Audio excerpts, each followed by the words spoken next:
أظن اليومين دولة الجو ابتدى يبرد قوي قوي. فاحنا محتاجين كده واحنا قاعدين بالليل كده وناكل حاجة حلوة كده تدفينا. ايه رأيكم بقى نعمل تارت البلح؟ طبعا أظن البلح لسه موجود. حتى لو مش موجود ممكن تخزنيه وتحطيه في الفريزر وتقدري تستعمليه طول فصل الشتاء، لأنه فعلا من التارتات اللي ممكن تبقى جميلة جدا وبتدي دفء.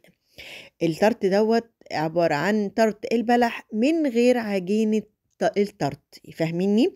يعني هعمل تارت بلح بدون عجينة التارت. هنعمل بطريقة حلوة وسهلة جدا، وهتعتمدوها تعملوها دايما، ومن أحلى التارتات اللي ممكن تاكليها وأخفها. بس يا ريت قبل ما نبتدي ونشوف الفيديو كامل، يا ريت سبسكرايب وتفعيل الجرس واللايك والشير عشان يوصل لكم كل جديد مني. وكمان اللايك عشان الفيديو يوصل لأكبر عدد من المشاهدين. هنجيب هنا طاسة ونحط فيها شوية سكر زي ما انتوا شفتوا، وهنكرملها بالطريقة اللي احنا المعروفة طبعا على البوتاجاز لحد ما تبقى بالمنظر دوت. اوكي، هنا لحد ما تبقى في اللون الذهبي ده هنبتدي نحط قطعة زبدة بحيث ان هي ايه تدي طعم، وفي نفس الوقت حتى الكراميل هتبقى دسم كده وطعمه جميل. اوكي، هنا حطينا الزبدة وهنقلبها لحد ما تدوب خالص. لحد وقتنا هذا الطريقة سهلة جدا، ما لسه ما عملناش حاجة، والطريقة دي اسهل ما يمكن انك ممكن تعمليها، ومش هتاخد في ايدك ربع ساعة بالكامل يعني. هنا بقى سايبين الزبدة تدوب مع الكراميل مع التقليب طبعا المستمر لحد الزبدة ما تختلط بالكراميل.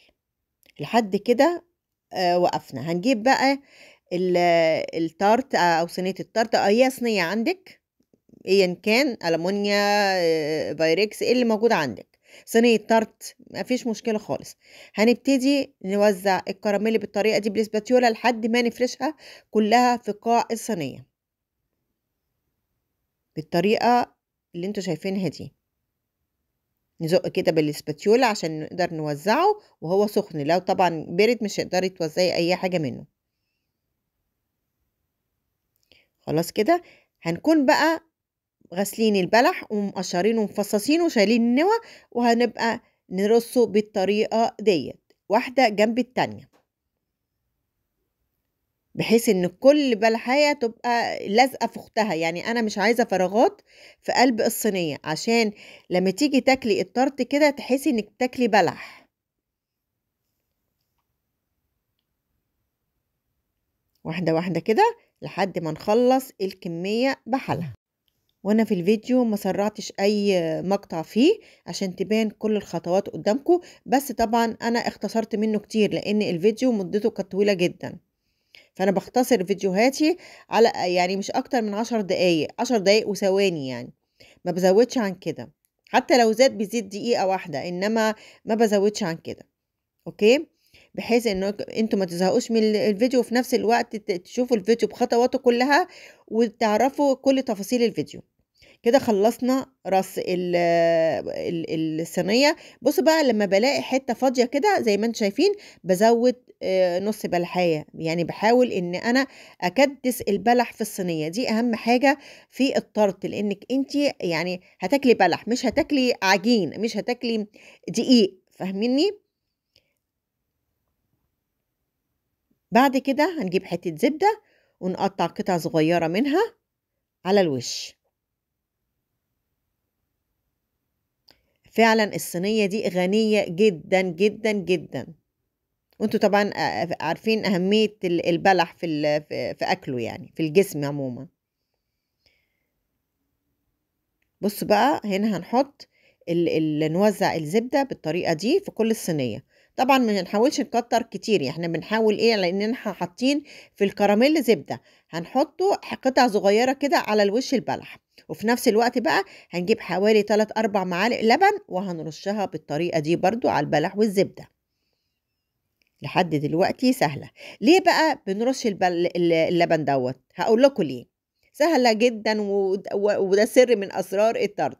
بنرش اللبن عشان يدي مرونة للكراميل وهو بيستوي، وينزل مع البلح صوص، يعني ينزل صوص، ما ينزلش بقى جامد كده، لا تحس ان هو التارت شربه، وفي نفس الوقت كده تحس انك بتاكلي صوص كده مع البلح.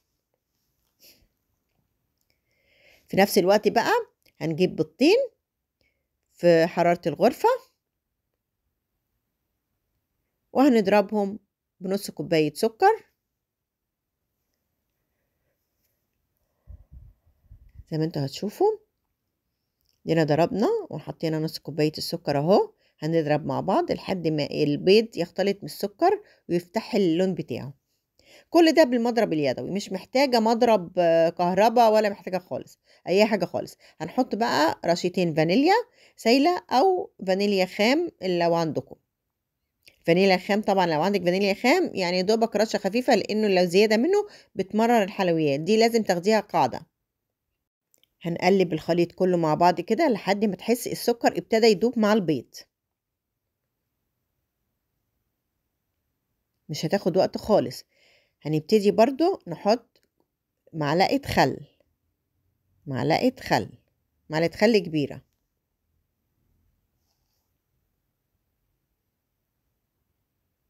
في نفس الوقت نص كوباية لبن. لبن بقى يكون ساخن. انتوا شفتوا وانا بحط اهو الدخان طالع منه. ونص كوباية زبدة على زيت، يعني نص كوباية سكر، نص كوباية لبن ساخن، ونص كوباية زبدة على زيت. وهنحط بقى معاها كوباية لكوباية وربع دقيق، كوباية لكوباية وربع دقيق.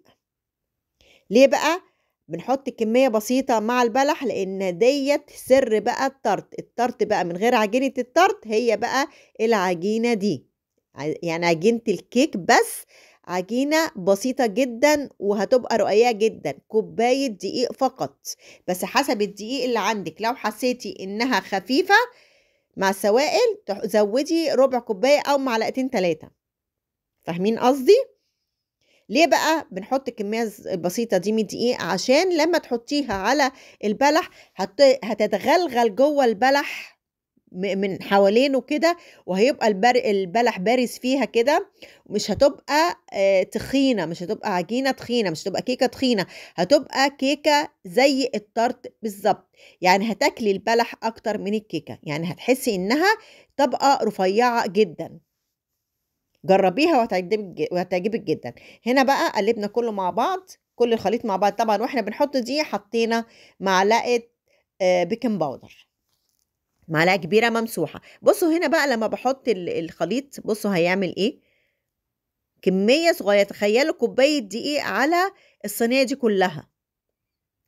انا هوريكم بقى بتتعمل ازاي. هنرش بقى الخليط بالطريقة دي كل الكمية، وهنساوي بالاسباتيولا. بصوا بقى البلح باين ازاي اهو.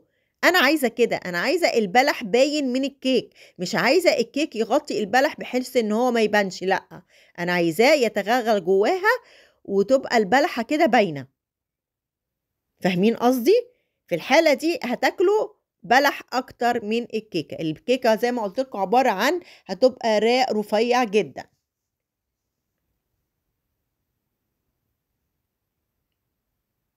كده وزعناها والبلح اهو باين. وهنحطها بعد كده في درجة حرارة 180، طبعا في فرن سابق التسخين. بصوا وزعت، انا بتعمدها اوزع كده بوريكم البلح باين ازاي على الوش، ولما يستوي برضو هيبقى باين. هوريهولكوا دلوقتي اهو. هناخدها ونحطها على درجة 180، هيطلع بالمنظر الجميل ده. بصوا البلح بقى، بصوا باين على الوش ازاي، والصوص طلع فوق. يعني الصوص لما ساح اهو طلع وغطى جوانب الكيك او جوانب التارت. بصوا المنظر جميل ازاي. يا فعلا طعمها خطير. انا عملتها لبنتي والله والله، قالت لي يا ماما اعملها لي يا ماما للشغل، الشغل هي يعني هيتبهروا بيها عندها في الشغل مع اصحابها. رُحت عاملاها لها فعلًا وأخدتها حلفوا بيها فعلًا، بيقولوا أحلى طرْت كلناه. أولًا مش هيبقى طرْت دسم زي عجينة الطرْد، ثانيًا هتبقى خفيفة جدًا في الأكل. قلبناها بُصّوا، بُصّوا المنظر بقى عامل إزاي، اتقلبت بسرعة أهي، وهاورّيها لكم بُصّوا الصوص بقى، بُصّوا الجمال، بُصّوا شارب الصوص أهو، شارب الصوص الطرْد شارب الصوص خالص أهو. في منتهى الجمال والطعم حكاية، والله هتعجبكم جدًا وهتعتمدوها على طول وهتعملوها على طول، مش هتعملوا غيرها، من حلاوتها وخفيتها، وهتاكلي بدل من القطعة تاكلي 2 و3 من جمالها وخفيتها. إيه رأيكم؟ ويا رب تعجبكم وتنول رضاكم، وبالهنا والشفا على قلوبكم، والسلام عليكم ورحمة الله وبركاته.